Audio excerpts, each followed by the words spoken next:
हरे कृष्णा। वैशाख मास कथा अध्याय 4। आज हम वैशाख मास महात्म्य के चौथे अध्याय का प्रेम पूर्वक श्रवण करेंगे। तो भगवान श्री लक्ष्मी नारायण जी के चरणों का ध्यान करते हुए कथा को पूरा अवश्य सुनिएगा। अम्बरीश ने पूछा कि हे मुने, वैशाख मास के व्रत का क्या विधान है? इसमें किस तपस्या का अनुष्ठान करना पड़ता है? क्या दान देना होता है? कैसे स्नान किया जाता है और किस प्रकार भगवान केशव की पूजा की जाती है? ब्रह्मर्षि आप श्री हरि के प्रिय भक्त तथा सर्वज्ञ हैं, अतः कृपया करके मुझे ये सब बातें बताइए।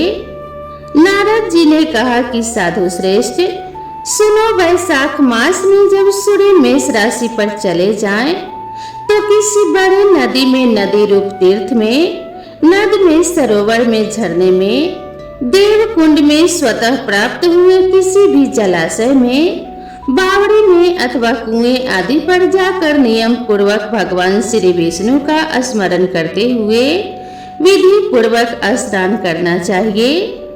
और स्नान करते समय हमें बोलना चाहिए कि हे मधुसूदन, माधव, वैशाख मास आपको विशेष प्रिय है, इसीलिए इसमें प्रातः स्नान करने से आप शास्त्रोक्त फल देने वाले हो और आप मेरे पापों का नाश कर दें। इस प्रकार कहकर मौन भाव से उस तीर्थ के किनारे पर अपने दोनों पैर धो लें। फिर भगवान नारायण का स्मरण करते हुए विधि पूर्वक स्नान करें। स्नान की विधि इस प्रकार है। विद्वान पुरुषों को मूल मंत्र पढ़कर तीर्थ की कल्पना कर लेना चाहिए। ओम नमो नारायणाय यह मंत्र ही मूल मंत्र कहा गया है। पहले हाथ में कुश लेकर विधि पूर्वक आचमन करें तथा मन और इंद्रियों को संयम में रखते हुए बाहर भीतर से पवित्र रहें। फिर 4 हाथ का चौकोर मंडल बनाकर बोले कि हे गंगे, तुम भगवान श्री विष्णु के चरणों से प्रकट हुई हो। श्री विष्णु ही तुम्हारे देवता हैं, इसीलिए तुम्हें वैष्णवी कहते हैं। देवी, तुम जन्म से लेकर मृत्यु तक समस्त पापों से मेरी रक्षा करो। स्वर्ग, पृथ्वी और अंतरिक्ष में कुल 3.5 करोड़ तीर्थ हैं, ऐसा वायु देवता का कथन है। माता जाह्नवी वे सभी तुम्हारे अंदर मौजूद हैं। देवलोक में तुम्हारा नाम नंदिनी और नलिनी है। इनके सिवा दक्षा, पृथ्वी, वियदंगा, विश्वकाया, शिवा, अमृता, विद्याधारी, महादेवी, लोक प्रसादिनी, क्षमंकरी, जाह्नवी, शांता और शांति प्रदायिनी आदि तुम्हारे अनेकों नाम हैं। स्नान के समय इन पवित्र नामों का कीर्तन करना चाहिए। इससे त्रिपथगामिनी भगवती गंगा उपस्थित हो जाती हैं। 7 बार उपयुक्त नामों का जप करके संपुट के आकार में दोनों हाथों को जोड़कर उनमें जल लें और 4, 6 या 7 बार मस्तक पर डालें। इस प्रकार स्नान करके पूर्ववत मृतिका को भी विधिवत अभिमंत्रित करें और उसे शरीर में लगाकर नहा लें। नहाते समय बोले कि हे वसुंधरे, तुम्हारे ऊपर अश्व और रथ चला करते हैं। भगवान श्री विष्णु ने भी वामन अवतार धारण करके तुम्हें एक पैर से नापा था। मृतिके, मैंने जो बुरे कर्म किए हो, मेरे उन सब पापों को तुम हर लो। देवी, सैकड़ों भुजाओं वाले भगवान श्री विष्णु ने वराह का रूप धारण करके तुम्हें जल से बाहर निकाला था। तुम संपूर्ण लोकों की उत्पत्ति के लिए अग्नि के समान हो, अर्थात जैसे अग्निकाश से आग प्रकट होती है, उसी प्रकार तुमसे संपूर्ण लोक उत्पन्न होते हैं। सुव्रते, तुम्हें मेरा नमस्कार है। इस प्रकार स्नान करने के पश्चात विधि पूर्वक आचमन करके जल से बाहर निकले और 2 शुद्ध श्वेत वस्त्र, धोती, चादर धारण करें। तदनंतर त्रिलोकी को तृप्त करने के लिए तर्पण करें। सबसे पहले श्री ब्रह्मा का तर्पण करें, फिर श्री विष्णु, श्री रुद्र और प्रजापति का, तत्पश्चात तत्पश्चात देवता, यक्ष, नाग, गंधर्व, अप्सरा, असुरगण, क्रूर सर्प, गरुड़, वृक्ष, जीव जंतु, पक्षी, विद्याधर, मेघ, आकाशचरी जीव, निराधर जीव, पापी जीव तथा धर्मपरायण जीवों को तृप्त करने के लिए मैं उन्हें जल अर्पण करता हूँ। यह कहकर उन सबको जलांजलि दे। देवताओं का तर्पण करते समय यज्ञोपवीत को बाएं कंधे पर डाले रहें। तत्पश्चात उसे गले में माला की भांति कर लें और दिव्य मनुष्यों, ऋषि पुत्रों तथा ऋषियों का भक्ति पूर्वक तर्पण करें। सनक, सनंदन, सनातन और सनत कुमार ये दिव्य मनुष्य हैं। कपिल, आसुरी, बोधु तथा पंच सिख ये प्रधान ऋषि पुत्र हैं। ये सभी मेरे दिए हुए जल से तृप्त हों, ऐसा कहकर इन्हें जल दें। इसी प्रकार मरीचि, अत्रि, अंगिरा, पुलस्त्य, पुलह, क्रतु, प्रचेता, वशिष्ठ, नारद तथा अन्य देवर्षियों एवं ब्रह्मर्षियों का अक्षत सहित जल के द्वारा तर्पण करें। इस प्रकार ऋषि तर्पण करने के पश्चात यज्ञोपवीत को दाएं कंधे पर करके बाएं घुटनों को पृथ्वी पर टेक कर बैठे। फिर अग्निवासवात, सौम्य, हविष्मान, उष्मप, कव्यवाट, अनल, बहिर्सत, पिता, पितामह आदि तथा मातामह आदि सब लोगों का विधि पूर्वक तर्पण एवं आचमन करें और बोले, जो लोग मेरे बांधव न हो, जो मेरे बांधव हो तथा जो किसी दूसरे जन्म में मेरे बांधव रहे हो, वे सब मेरे दिए हुए जल से तृप्त हो। उनके सिवा और भी जो कोई प्राणी मुझसे जल की अभिलाषा रखते हो, वे भी तृप्ति लाभ करें। यो कहकर उनकी तृप्ति के उद्देश्य से जल गिराना चाहिए। तत्पश्चात विधि पूर्वक आचमन करके अपने आगे कमल की आकृति बनावे और सूर्य देव के नामों का उच्चारण करते हुए अक्षत, फूल, लाल चंदन और जल के द्वारा उन्हें यत्न पूर्वक अर्घ दें। अर्घ देते समय आपको इस प्रकार से बोलना चाहिए कि हे भगवान सूर्य, आप विश्व रूप और ब्रह्म स्वरूप हैं। इन दोनों रूपों में आपको नमस्कार है। आप सहस्रों किरणों से सुशोभित और सबके तेज रूप हैं। आपको सदा नमस्कार है। हे भक्तवत्सल, रुद्र रूपधारी आप परमेश्वर को बारंबार नमस्कार है।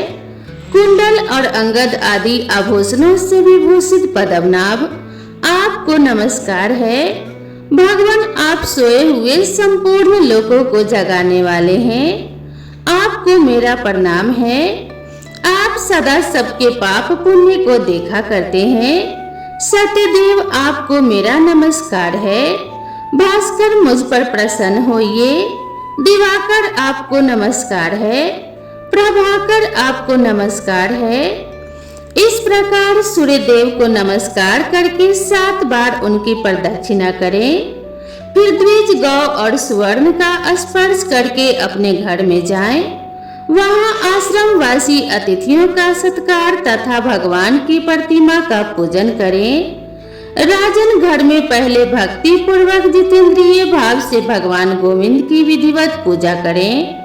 विशेषतः वैशाख के महीने में जो श्री मधुसूदन का पूजन करता है, उसके द्वारा पूरे 1 वर्ष तक श्री माधव जी की पूजा संपन्न हो जाती है। वैशाख मास आने पर सूर्य देव जब मेष राशि में स्थित हो, तो श्री केशव की प्रसन्नता के लिए उनके व्रतों का संचय करना चाहिए। अपने अभीष्ट की सिद्धि के लिए अन्न, जल, शक्कर, धेनु तथा तिल की धेनु आदि का दान करना चाहिए। इस कार्य में धन की कंजूसी उचित नहीं है। जो समूचे वैशाख भर प्रतिदिन सवेरे स्नान करता, जितेंद्रिय भाव से रहता, भगवान के नाम जपता और हविष्य भोजन करता है, वह सब पापों से मुक्त हो जाता है।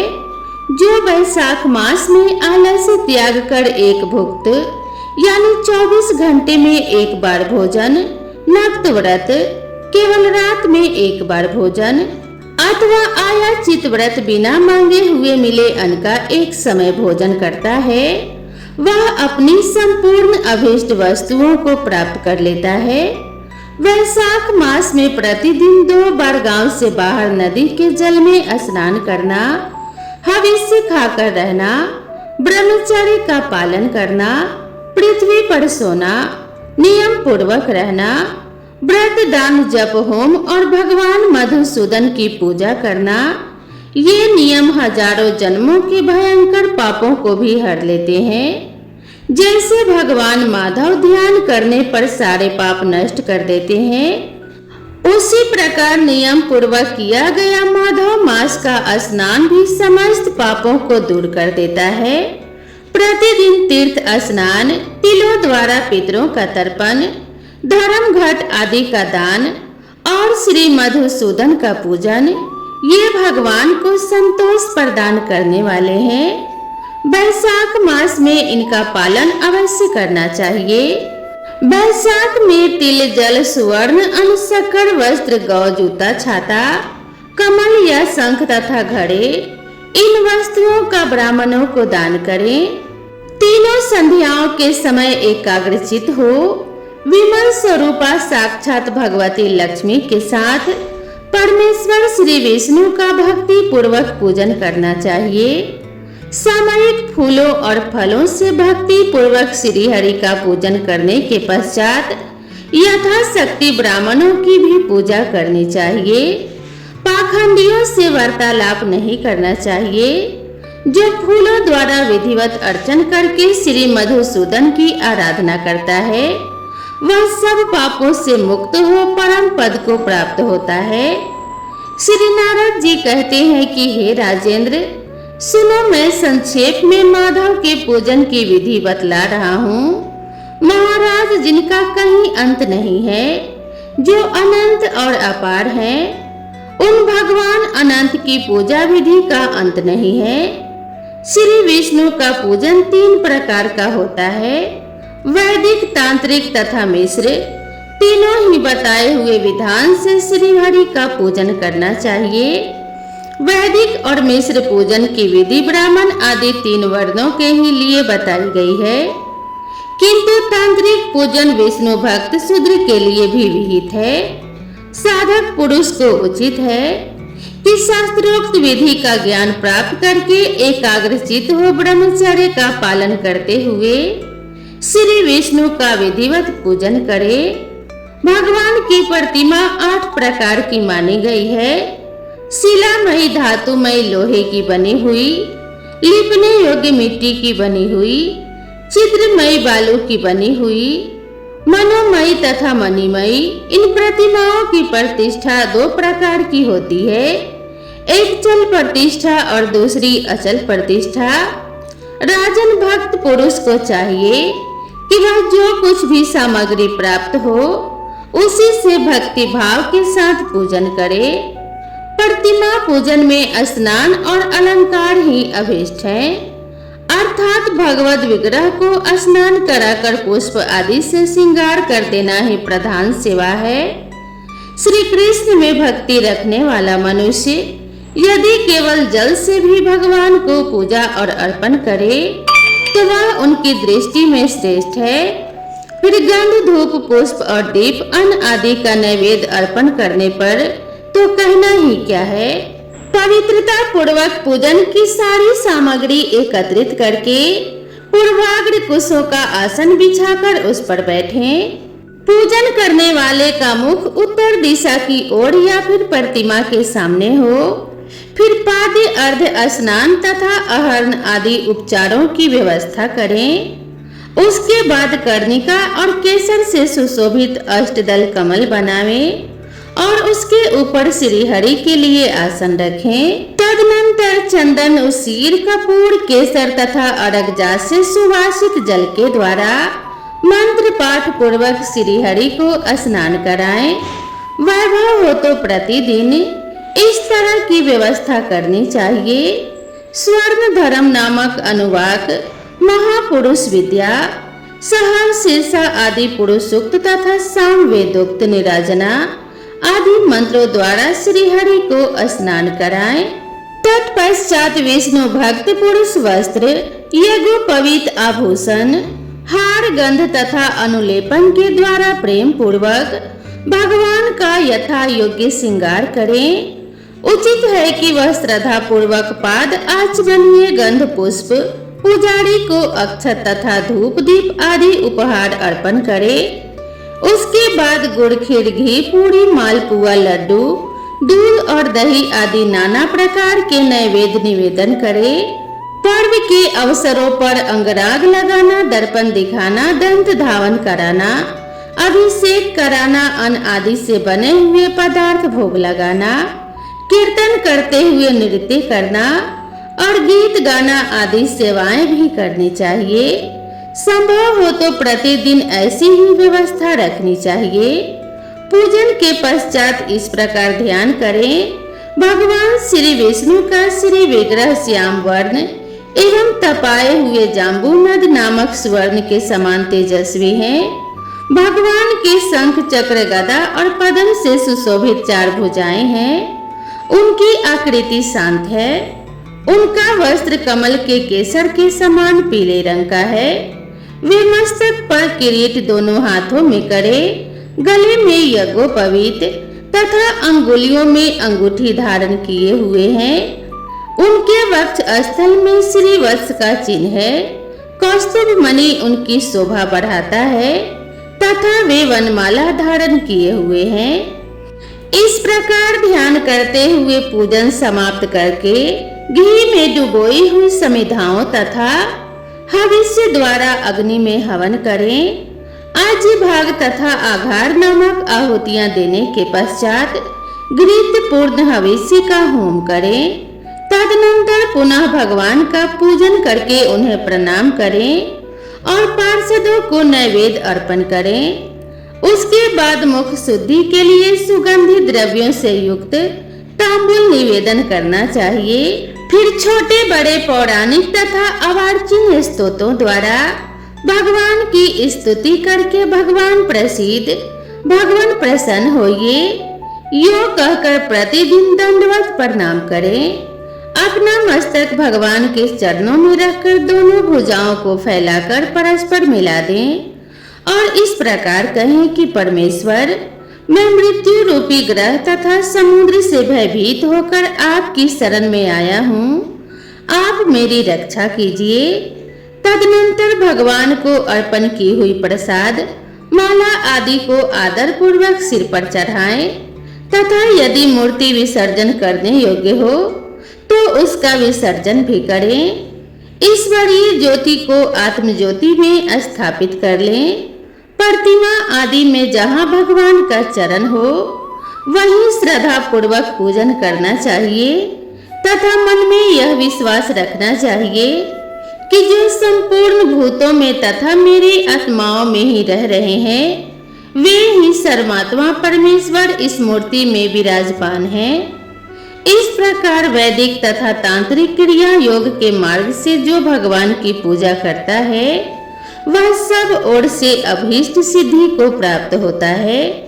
श्री विष्णु प्रतिमा की स्थापना करके उसके लिए सुदृढ़ मंदिर बनवाना चाहिए तथा पूजा कर्म की सुव्यवस्था के लिए सुंदर फुलवारी भी लगानी चाहिए।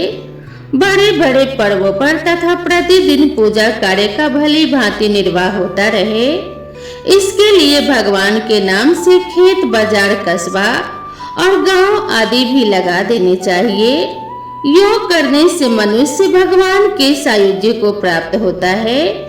भागवत विग्रह की स्थापना करने से, सार्वभौम के पद को मंदिर बनवाने से, तीनों लोकों के राज्य को पूजा आदि की व्यवस्था करने से, ब्रह्म लोक को तथा इन तीनों कार्यों के अनुष्ठान से मनुष्य भगवत सायुज्य को प्राप्त कर लेता है। केवल अश्वमेध यज्ञ करने से किसी को भक्ति योग की प्राप्ति नहीं होती।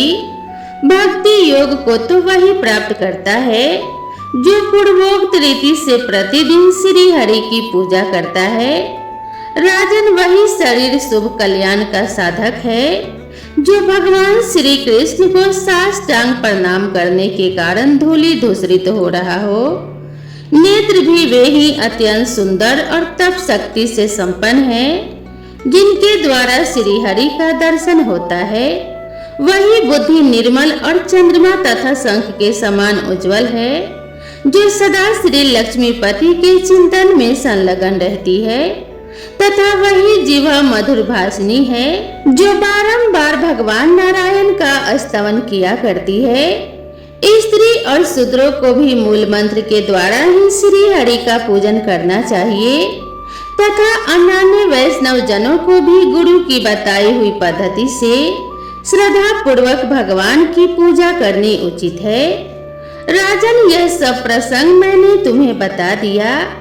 श्री माधव का पूजन परम पावन है। विशेषतः वैशाख मास में तुम इस प्रकार से पूजन अवश्य करना। सूत जी कहते हैं, महर्षि गण इस प्रकार पत्नी सहित मंत्र वेता महाराज अम्बरीश को उपदेश दे उनसे पूजित हो विदा लेकर देव ऋषि नारद जी वैशाख मास में गंगा स्नान करने के लिए चले गए। लोक में जिनका पावन सुयश फैला हुआ था, उन राजा अम्बरीश ने भी मुनि की बताई हुई वैशाख मास की विधि का पुण्य बुद्धि से पत्नी सहित पालन किया। तो आगे की कथा हम अगले अध्याय में सुनेंगे। तो पूरे श्रद्धा और प्रेम से बोलिए भगवान श्री कृष्ण और राधा रानी की जय, माता लक्ष्मी और भगवान श्री विष्णु की जय। तो दोस्तों, भगवान श्री विष्णु और भगवान श्री कृष्ण की कृपा आप सभी भक्तों पर बनी रहे। आप सभी का कल्याण हो, आप सभी के ऊपर कभी कोई संकट ना आए। भगवान श्री विष्णु उन सभी संकटों का नाश कर आप सभी के सुख सौभाग्य की वृद्धि करें। इसी कामना के साथ आज के अध्याय को समाप्त करते हैं।